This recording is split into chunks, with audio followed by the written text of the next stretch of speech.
ang pagsirit ng dugo mo habang masaya kitang pinapugutan. May mga pumarito para mapanood kung paano ko tatapak-tapakan ang pangalan mo sa ngalan ng aking ngalan.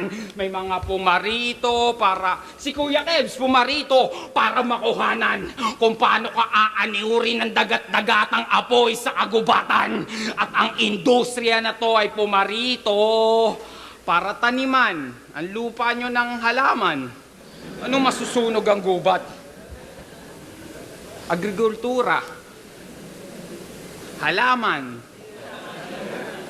Hindi yan, kundi yung nakakalason at ipapalamon ko sa angkan mo at kaapu-apuhan. Ako si Emar, nandirito. Abay, gusto ko lang ang gawin niyang katawamot kalansaye, gawin kong goryon. At bituko mo ang pise. Bay nang makita mo mula itaas, ang bakas ng pinagkaladkaran ng ancestor mo, Leyte hanggang Cavite. Kaya kung taga Leyte ka, leche ka. Na kahit gamitan mo ko ng itim na mahika, ang agimat ko ay subok.